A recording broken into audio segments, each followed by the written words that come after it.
Que dit Jordan, s'il te plaît? Laisse-la méditer. Laisse-la méditer. Chapitre 6.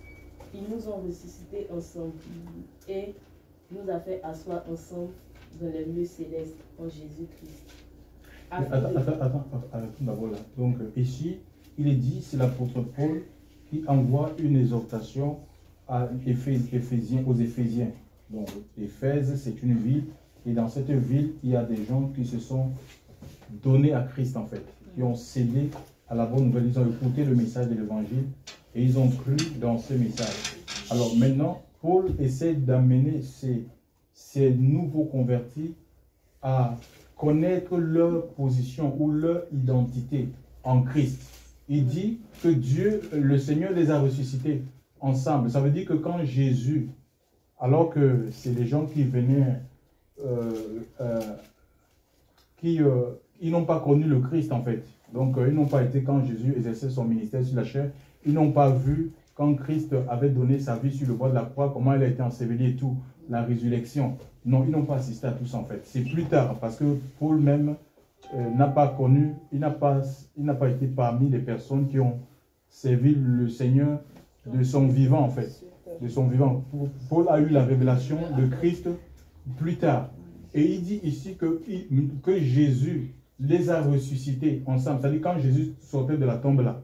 Donc tous les chrétiens qui s'étaient donnés après la mort de Christ, au même moment, donc il est ressuscité en fait. C'est comme nous. On a donné nos vies, c'était en 1999, c'était en 2004, 2005.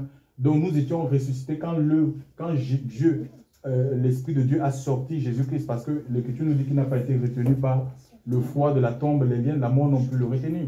Il a été ressuscité le 3e jour. Alléluia. Il est revenu vivant avec des marques, avec des preuves assurées. Il s'est montré à ses disciples, il a montré les marques. Il y avait comment il s'appelle là? Il était incrédule. Thomas, oui. Il a montré les marques, son côté percé, les mains percées pour prouver que c'était lui. Donc il dit que le Seigneur les a ressuscités, il nous a ressuscités, donc tous les croyants en fait. Ça s'adresse aux croyants passés, présents et ceux qui vont croire après nous, les croyants futurs en fait. Donc Dieu, le Seigneur nous ressuscite et il nous fait asseoir avec lui parce qu'il est à la droite de Dieu en fait. Hein. La droite, ça symbolise, c'est l'autorité, c'est la force, c'est la place des gouvernants, des gens qui gouvernent, qui règnent. Et nous sommes assis dans les lieux célestes en Christ, même si nous sommes sur la terre. C'est nos esprits qui ont été rachetés. Alléluia. Nous sommes assis. Donc c'est une position de vainqueur, de victoire. Nous sommes dans la victoire. Alléluia. Parce que Christ a remporté sur la mort, sur le péché, sur les démons, sur toutes sortes, toute autorité en fait. Donc, et nous sommes avec lui. Pourquoi? Parce que nous sommes son corps en fait. On est membre de son corps. Alléluia. Donc on est assis avec lui dans les lieux célestes en Christ. Vous savez, ça passe par la nouvelle naissance. Hein. Le salut passe par la nouvelle naissance. Maintenant, il y a la croissance spirituelle, c'est la poursuite de l'action du Saint-Esprit dans les cœurs et dans les vies. Maintenant, on n'arrive pas. Étant assis dans les lieux célestes, ça veut dire que nous devons être chacun de nous, chaque enfant de Dieu qui est né de nouveau. La Bible dit à tous ceux qui l'ont reçu, à ceux qui croient en son nom, il leur a donné le pouvoir de devenir enfants de Dieu, lesquels sont nés non de la volonté de l'homme, ni de la volonté de la chair, ni du sang. Ça veut dire qu'aucun homme de Dieu, aucun pasteur, aucun prédicateur ne décide pas de son propre gré, dit, toi tu deviens enfant de Dieu. Avec les évangélisations qu'on fait aujourd'hui, où on séduit les gens, et oui, le Seigneur va te donner le mari, le Seigneur va te donner le travail. Alors, qui veut recevoir Jésus? Ça, c'est la séduction en fait. Donc, la nouvelle naissance, ça dit que c'est l'Esprit de Dieu qui ouvre ton cœur à la parole. Parce que tu ne peux pas croire à la parole de Dieu par ton intellect en fait. Non. Tu vois, tes propres moyens, tes capacités. Il faut que le Seigneur ouvre ton intelligence spirituelle pour que tu comprennes que non, mais la parole, c'est ça, c'est la parole de Dieu. Amen. Cette parole vient du Seigneur. Donc Jésus est mort pour ma vie. Je m'engage à le suivre. C'est comme ça que ça se passe. C'est spirituellement. Il faut que le Seigneur nous ouvre l'intelligence. Qu'il ouvre l'intelligence. On a forcé les gens à se donner comme ça, en leur faisant parfois des chantages. Oh, ben si tu vois, donc, et ça fait que les gens, beaucoup ne sont pas nés de nouveau. C'est le premier problème. On est enfant du Seigneur. Quand tu es enfant de Dieu, ben, tu parles à ton Père, en fait. Tu n'as pas besoin d'intermédiaire. En tant qu'enfant de Dieu, je n'ai pas besoin d'intermédiaire. Je n'ai pas besoin que quelqu'un aille prendre les paroles de Dieu pour venir me les donner à moi. Je veux m'adresser. C'est mon Père. Donc, je crois qu'il n'y a pas, il ne peut pas avoir de peur entre le Fils. Il y a une confiance. C'est le lien le plus intime, en fait. La relation père et fils. Donc, maintenant, mais nous sommes les fils d'adoption, en fait. Donc, Dieu nous a adoptés. D'accord? L'adoption, c'est différent de la naissance d'un enfant qui naît.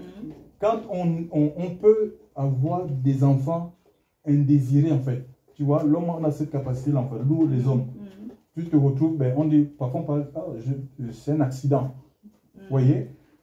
Même moi-même qui vous parle. Donc, on met avec les techniques modernes qui sont mieux que la médecine, on essaie, on dit, parce qu'on ne veut pas, mais on ne sait pas, ben, ça arrive. Tu vois? Donc, indépendamment de nous, on peut avoir un enfant indépendamment de nous.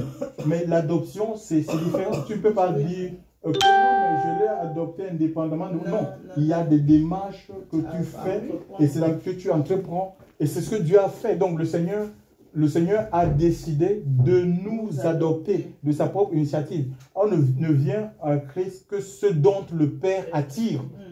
Donc, c'est Dieu qui nous a attirés à Christ par le Saint-Esprit. D'accord?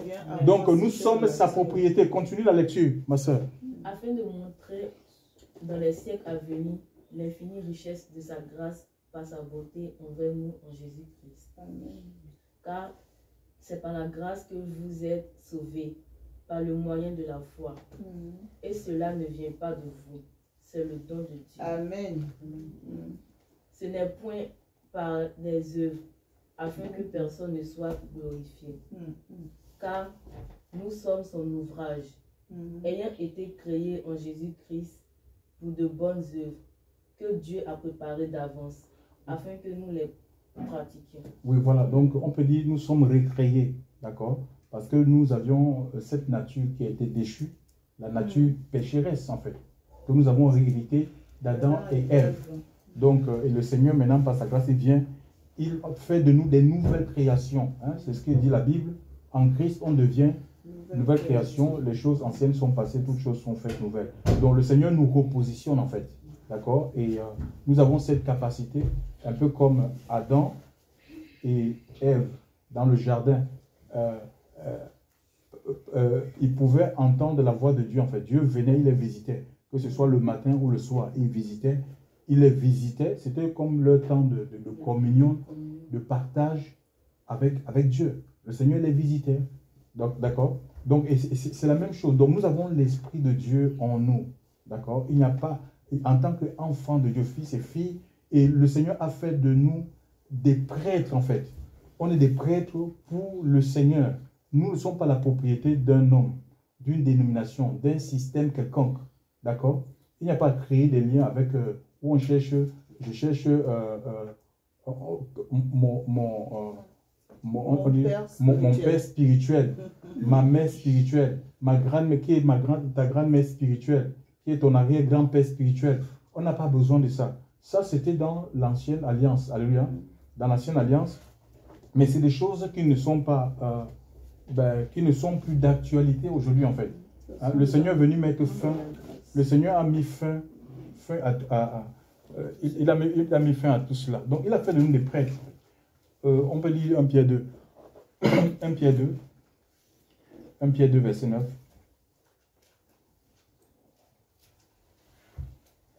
1 Pierre 2, verset 9. Quelqu'un peut lire? Attends, chercher.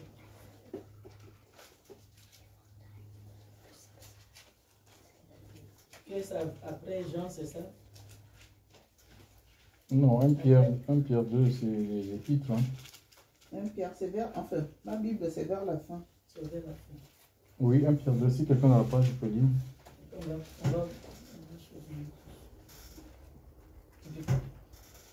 On va pas ce que tu cherches. Tu peux voir, mais tu ne pas la peine. Tu peux faire les choses sur lui. 1 Pierre 2, s'il vous plaît. Je lis. Oui, oui. Vas-y. 1 Pierre 2. Ayant donc renoncé à toutes sortes de Verset malices. 9. Pardon.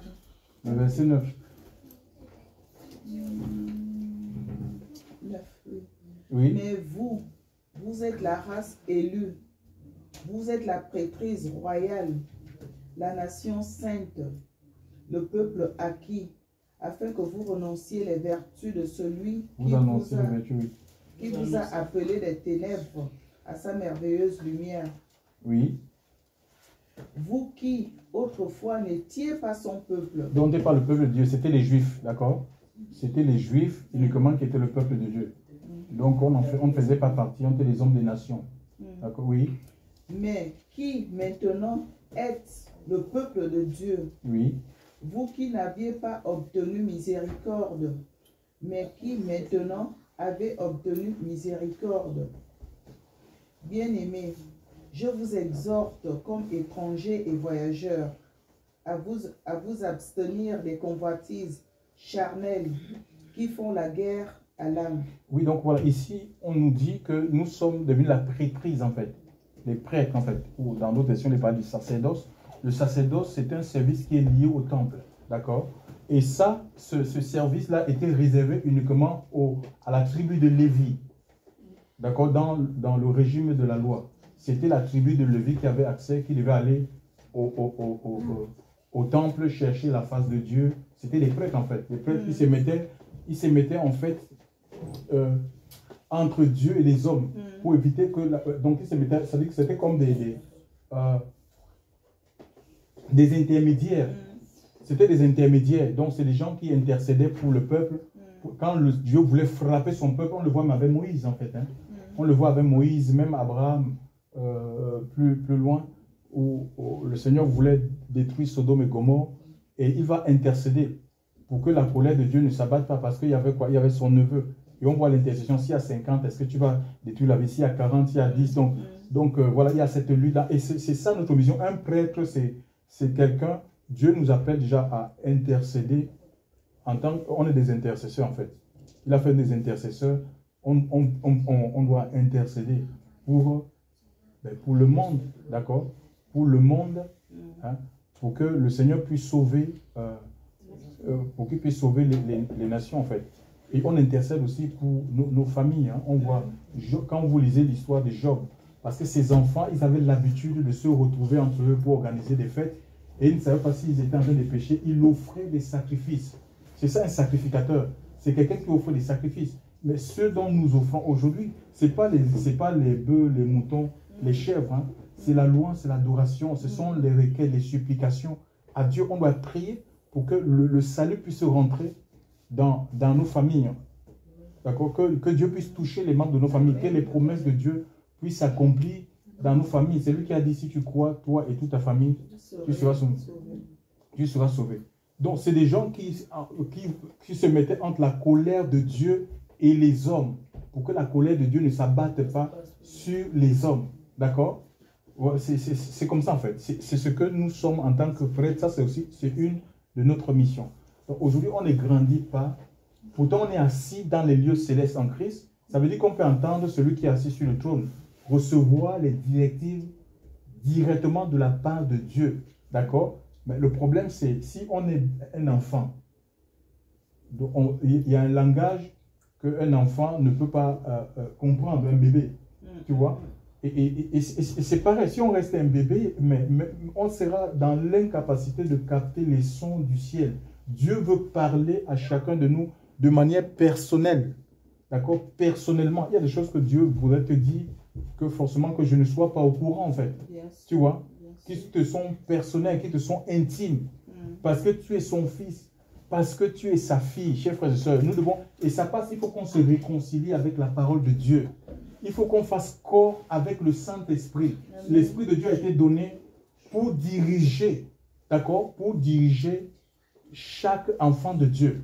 Il n'y a que le Saint-Esprit pour nous amener dans la bonne direction. Il n'y a que l'Esprit de Dieu pour nous amener là où le Seigneur veut. Alléluia. Parce que les hommes peuvent nous égarer en fait, hein, pour leur intérêt. Moi, j'ai vu, avant de sortir des systèmes religieux, j'ai vu beaucoup de séductions. Des pasteurs qui me trompaient avec des paroles parce qu'ils voulaient, ils voulaient que je travaille pour leur organisation, pour leur mouvement. C'est la relation qui nous a, mon épouse est témoin, c'est la relation avec le Seigneur qui nous a gardé des temps de prière dans la maison. Dans la maison, l'église, elle est tiède en France, en fait. L'église, elle est tiède et le christianisme ici, ça se vit comme, pour eux, enfin, quand tu es né de nouveau, c'est fini, en fait. Pourtant, la nouvelle naissance, c'est comme un gâteau que Dieu te sert avec une cerise. Si toi, tu te contentes seulement de prendre la cerise, tu laisses le gâteau, le salut. Et le gâteau est là, au lieu de manger, tout le gâteau est. Donc, et ça devient comme comme des trucs associatifs où tu peux aller écouter la musique, tu peux. Les trucs de divertissement, en fait. Tu vois, et ils ne veulent pas grandir, ils ne grandissent pas, en fait. Ils ne veulent pas grandir. Et ça, c'est l'action du Saint-Esprit et la parole de Dieu qui nous amène à grandir. L'Esprit de Dieu va mettre des projecteurs dans nos vies, dans cette partie de nos vies, pour qu'on puisse abandonner, pour qu'on puisse délaisser des choses mauvaises. Et plus on délaisse l'Esprit de Dieu gagnant notre vie, nous sommes en capacité d'entendre. Donc on sera sensible, notre discernement va augmenter en fait. D'accord? Ça sera plus facile de nous d'entendre la voix de Dieu et d'aller dans la direction que le Seigneur veut. Et ça, c'est à la portée de tous ceux qui sont nés de nouveau. Nous n'avons le seul médiateur entre Dieu et les hommes là. C'est Jésus, ce n'est pas un pasteur. Oui, il y a des conducteurs, d'accord? Il y a des conducteurs dont Dieu donne les uns comme apôtres, prophètes, mais c'est de nous conduire dans la voie de Dieu. Ce n'est pas pour nous égarer. Ce n'est pas pour nous amener des vrais conducteurs. Ce n'est pas des gens qui vont essayer de nous amener à eux, en fait. Qu'on dépende d'eux pour créer des liens d'âme. De dépendance où je ne peux plus rien faire. Si j'ai envie de voyager, je vais appeler prophète. Est-ce que je dois voyager? Dis-moi si je dois voyager. Prophète, dis-moi, est-ce que je dois me marier avec un tel? Prophète, dis-moi, il y a un monsieur qui court après moi. Dis-moi si c'est le bon. Mais tu es enfant de Dieu, tu n'es pas enfant de Dieu. Chers frères et sœurs dans le Seigneur. Donc il faut qu'on grandisse, alléluia, qu'on laisse tomber tout ce qui est religieux. Parce que l'alliance que Dieu a fait de nous, c'est une alliance qui est plus meilleure que celle de Moïse. Il faut lire Hébreux 8, verset 6.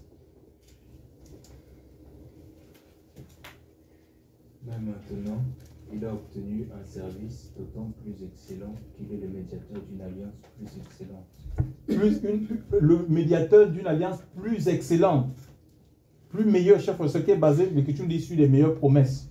Eux, c'était la Canaan, une terre physique. Alléluia. Une terre physique. Dieu les avait pour une terre physique. Nous, c'est la vie éternelle. Alléluia. C'est le royaume des cieux. C'est une terre qui est spirituelle. Alléluia. Donc, on peut lire le ministère que nous avons reçu. 2 Corinthiens 3, versets 6 à 8. 2 Corinthiens, donc ça rejoint ce passage-là de Hébreux. 2 Corinthiens 3.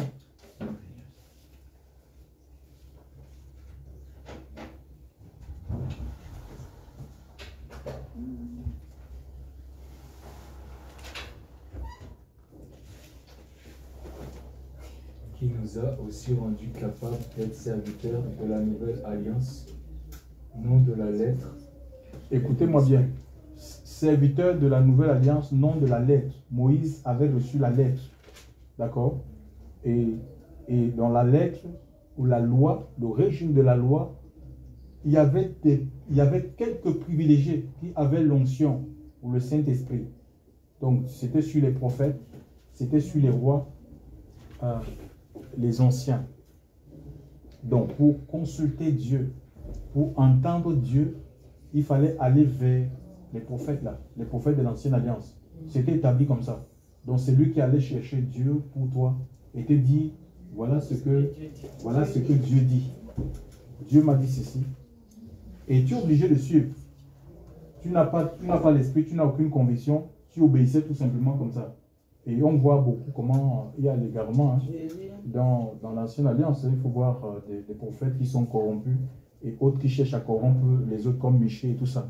Donc on le voit dans les Saintes Écritures. Donc, et le Seigneur est venu mettre fin. Donc ça ne veut pas dire que ce n'est pas meilleur en fait. Ce n'était pas mieux, ce n'est pas excellent en fait. Et donc ici, donc aujourd'hui, on n'a pas besoin, en fait, je ne dis pas que Dieu ne peut pas, on peut recevoir une prophétie, mais encore faut-il que nous-mêmes, ça doit être la confirmation en tant qu'enfant de Dieu, la prophétie qu'on peut recevoir d'un homme, d'une femme, de Dieu, peu importe. Mon frère, ça doit être la confirmation ou l'attestation de ce que toi, Dieu a mis dans ton cœur. Parce que tu es son fils, tu es sa fille. Pour t'attester, peut-être tu peux avoir des temps de doute. Ça peut arriver. Tu vois, par rapport à une promesse qui t'a été faite. Et le Seigneur va activer cette promesse à travers, ce n'est pas les prophéties. Et même les prophéties, c'est pour nous amener à voir, quand on peut entendre une prophétie, une parole de Dieu, c'est pour nous amener à garder confiance, à ne pas perdre espoir. D'accord? C'est pas des prophéties où on dit, oui, tu as 10 euros dans ton compte bancaire. Une prophétie doit t'amener, c'est là pour consoler, pour construire, pour t'édifier, pour t'amener à t'approcher un peu plus du Seigneur, pour te garder dans la crainte de Dieu. C'est pas, tu as 10 euros dans la poche. Et les gens sont contents, oh, prophète. La divination, en fait. Tu vois? Donc, on continue la lecture, mon frère. C'est 2 Corinthiens 3. Hein. Oui, 2 Corinthiens 3, versets 6 à 8.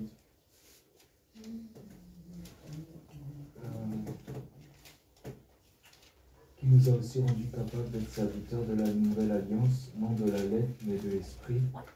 Car la lettre... Oui, la lettre. Donc, il y a les sacrifices et autres. Hein, les sacrifices d'animaux. Un homme de Dieu reçoit une parole. On le voit dans les milieux chrétiens. Il dit, fais une offrande.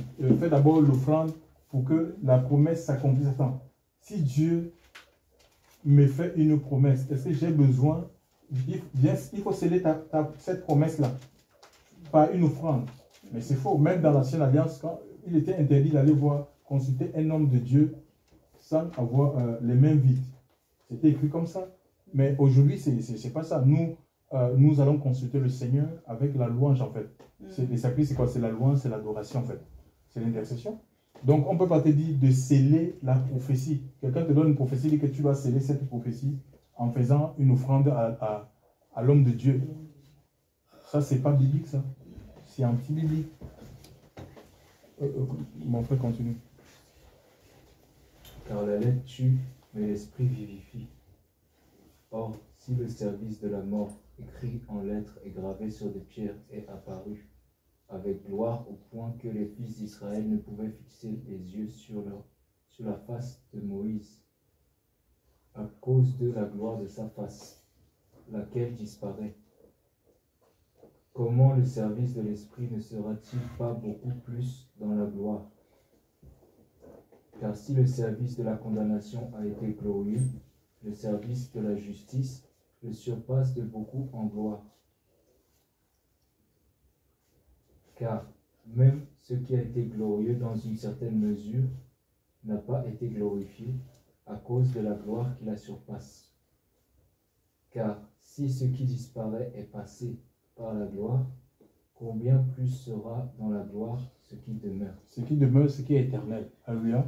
Jésus est éternel et le ministère qui nous a donné, c'est le ministère de l'esprit, en fait. Et ce ministère est éternel. On peut tuer les gens, il y aura la persécution, ou dans certains pays, il y a la persécution, où on tue, on décapite les prédicateurs de la parole de Dieu, mais on ne peut pas tuer l'esprit de Dieu. C'est un ministère qui est éternel jusqu'à ce que le Seigneur va revenir. Donc c'est ce ministère-là qui nous a donné les uns les autres. Alléluia. Donc il faut qu'on connaisse notre identité, c'est tout. Parce que quand tu vois ton identité, les gens ne peuvent pas te tromper. On est en Christ et on est appelé, on n'est pas des suiveurs, des gens qui suivent seulement comme ça, qui agissent comme des religieux. On vient, on s'assoit et puis le prédicateur fait son one-man show et puis on retourne, on nous enferme dans des programmes au point où on n'a même pas le temps pour nos enfants, on n'a pas le temps pour notre mari, on n'a même plus le temps pour nous-mêmes, seulement on est occupé par les activités religieuses. Nous avons un appel, nous avons une vocation, nous avons une mission. Et Paul dit que nous devons marcher selon la vocation. Beaucoup vont te dire que non, ils n'ont rien reçu. Il y a des gens qui le disent, qui n'ont rien reçu. Il y a plusieurs, on peut lire Romains chapitre 12 à partir du verset 6. Romains 12, verset 6, il y a même 1 Corinthiens 12, hein. Il y a une diversité de ministères, une diversité d'opérations, c'est le même esprit. Il y a une diversité de dons. Dieu fait des uns apôtres, d'autres prophètes, évangélistes, pasteurs. Donc, il y a ceux qui ont les dons de guérison, les dons de miracles, de vision et autres. On doit se reconnaître. Et quand tu es enfant de Dieu, tu peux savoir ce que Dieu a déposé dans ta vie. Alléluia. Hein? Je n'ai pas besoin de convoiter. Je n'ai pas besoin de convoiter. Je serai utile, efficace, heureux que dans les choses que... Parce que je ne ressemble à personne. Je suis unique en fait. Alléluia. Comme Christ en fait.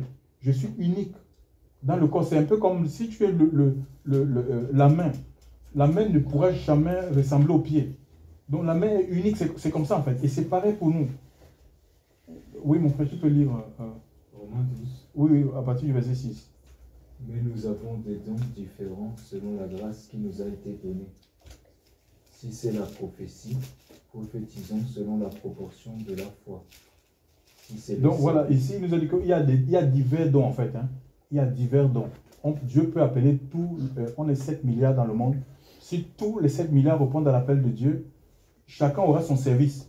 Et même si nous avons le don de prêcher, d'accord? Même si nous avons Dieu le don de prêcher, nous allons prêcher différemment. Ça veut dire que ça ne sera pas... Oui, l'Esprit va nous conduire différemment en fait. D'accord? C'est ce qui fait... C'est la richesse qui est... C'est la richesse, c'est la diversité qui est dans le Seigneur. 2 Corinthiens 5, pour les personnes qui disent qu'ils n'ont rien reçu. Donc je vais lire un passage, 2 Corinthiens 5. Il est dit, verset 17, hein, il est dit, si quelqu'un est en Christ, c'est une nouvelle création. Les vieilles choses, les choses vieilles, donc les vieilles habitudes là, d'accord, les choses qu'on faisait, notre passé en fait, on doit rompre avec notre passé, d'accord. Les vieilles choses sont passées et Dieu nous donne la force par son esprit en fait de le faire. Hein. Et toutes choses, donc, selon la... oui, voilà. C'est où? C'est 2 Corinthiens 5, 17. Si quelqu'un est en Christ, c'est une nouvelle créature. Les choses vieilles sont passées. Voici, toutes choses sont faites nouvelles. Et tout cela vient de Dieu qui nous a réconciliés avec lui-même par Christ. Et qui nous a donné le service de la réconciliation. Dieu était en Christ, réconciliant le monde avec lui-même, ne leur imputant pas leurs fautes. D'accord? Il est dit, écoutez-moi, et tout vient de Dieu qui nous a réconciliés avec lui-même par Christ et qui nous a donné le service de la réconciliation. Et encore, nous sommes là pour réconcilier. Déjà, étant réconciliés avec Dieu, Dieu nous donne ce service pour réconcilier à travers l'évangile, l'annonce de l'évangile, les hommes avec lui. Donc, on va pour réconcilier les hommes avec Dieu. On ne va pas pour amener les gens à nous, à notre mouvement, à une organisation quelconque.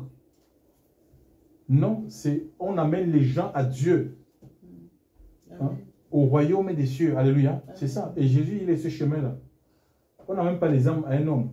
Et c'est ça les conducteurs, les vrais pasteurs, les vrais apôtres, les vrais évangélistes. Ils doivent amener les gens à Christ en fait. On doit les présenter Christ, pas les dénominations, pas les systèmes. Alléluia. Ben sinon, les gens, Dieu ne peut pas renouveler parce qu'en fait, il ne partage pas sa gloire avec un être humain. On ne peut pas se servir du Seigneur. Hein. C'est pourquoi les gens, il n'y a pas de maturité spirituelle, il n'y a pas l'action du Saint-Esprit, elle est moindre en fait, dans les assemblées. Le Seigneur ne peut pas, on ne peut pas le suivre et lui, il va commencer à se manifester comme ça. Beaucoup sont obligés, puisqu'ils ne voient plus la gloire de Dieu, qu'est-ce qu'ils font pour se maintenir? Ben, ils sont obligés d'aller chez les marabouts pour aller chercher des puissances. Lui-même, et il nous a donné le service de la réconciliation. C'est-à-dire que chaque enfant de Dieu est en capacité de réconcilier la créature à son créateur. D'accord? On a reçu cette capacité-là en fait. Il nous a donné par le Saint-Esprit ton témoignage. Parce que quand tu te donnes au Seigneur, tu es touché par le Seigneur. Il y a des choses que Dieu a fait dans ta vie, dont ton témoignage est suffisant pour amener. Le Seigneur ne demande pas d'aller réciter. On n'a pas reçu le ministère de la loi, où on va aller apprendre des théologies pour gagner les hommes à Christ. Il n'a jamais dit ça. vous recevrez une puissance. Le Saint-Esprit survenant sur vous, Amen. et vous serez mes témoins. On l'a vu à la Pentecôte, chers frères et sœurs, dans le Seigneur. Alléluia. Donc, c'est avec l'Esprit de Dieu. L'œuvre ne peut pas se faire en dehors de l'Esprit Saint. Mais c'est pourquoi il faut que nous collaborions avec le Saint-Esprit. Alléluia. Pour être sensible, pour savoir ce que Dieu veut, ce que le Seigneur veut qu'on dise. Le Seigneur, il donne des mots. C'est l'Esprit de Dieu. Alléluia. Et l'Esprit de Dieu parle. Et l'Esprit de Dieu veut parler à travers nous. Alléluia. Et comme Dieu était en Christ réconciliant le monde, c'est-à-dire Jésus était rempli, il avait la plénitude de Dieu. L'Écriture dit que toute la plénitude de Dieu habitait corporellement en lui. Et c'est Dieu qui faisait l'œuvre. C'est pareil, nous avons l'Esprit de Dieu. Nous devons être remplis, chers frères et sœurs, du Saint-Esprit. L'apôtre Paul dit, ne vous enivrez pas devant dans Éphésiens 2,16. Mais soyez plutôt remplis de l'Esprit de Dieu. Parce que si on est rempli de l'Esprit de Dieu, on aura des mots justes. Alléluia. On aura des mots justes en fait. Des vies remplies de l'Esprit de Dieu. Alléluia. Et pour ça, il faut que la chair diminue. On doit diminuer dans la chair. Hein. Réconcilier avec lui-même en Christ. Et qui nous a donné le service de la réconciliation? Car Dieu était en Christ, donc Dieu habitait Christ. Alléluia. Réconciliant le monde avec lui-même, ne leur imputant point leur faute et mettant en nous la parole de la réconciliation. C'est pareil, Dieu était en Christ et Dieu veut vivre en nous par le Saint-Esprit pour continuer le ministère de Jésus. Parce que ce n'est même pas notre ministère, c'est le ministère de Christ. Alléluia. Pour continuer le ministère de Christ jusqu'à ce que lui-même va revenir pour enlever son église, que son nom soit béni. On va prier le Seigneur, chers frères et sœurs. Nous voulons être remplis